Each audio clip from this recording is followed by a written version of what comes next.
দুইটা পাপ জীবনে করবেন না, সবাইকে অঙ্গীকার করতে হবে। আজকে কয়টা শুনেন, আপনি এক ওয়াক্ত নামাজ পড়েন নাই, আল্লাহ চাইলে মাফ করে দিবে। ভুলে জেনা করে ফেলেছেন, আল্লাহ চাইলে মাফ করে দিবে।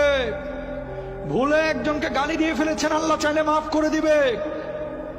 ভুলে ফজরের নামাজে জাগতে পারেন নাই বা ইচ্ছে করে জাগেন না, একদিন আল্লাহ চাইলে মাফ করে দিবে। রোজা একটা করেন না, আল্লাহ চাইলে মাফ করে দিবে। দুইটা গুনাহ এমন আছে যেটা আল্লাহ কখনো মাফ করবে না। কয়টা?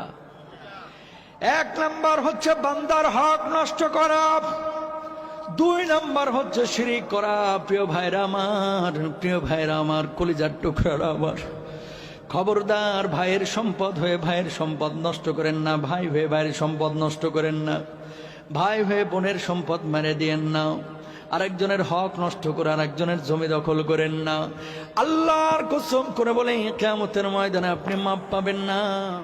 দুইটা পাপ জীবনে করবেন না, সবাইকে অঙ্গীকার করতে হবে। আজকে কয়টা শুনেন, আপনি এক ওয়াক্ত নামাজ পড়েন নাই, আল্লাহ চাইলে মাফ করে দিবে। ভুলে জেনা করে ফেলেছেন, আল্লাহ চাইলে মাফ করে দিবে। ভুলে একজনকে গালি দিয়ে ফেলেছেন, আল্লাহ চাইলে মাফ করে দিবে। ভুলে ফজরের নামাজে জাগতে পারেন নাই বা ইচ্ছে করে জাগেন না, একদিন আল্লাহ চাইলে মাফ করে দিবে।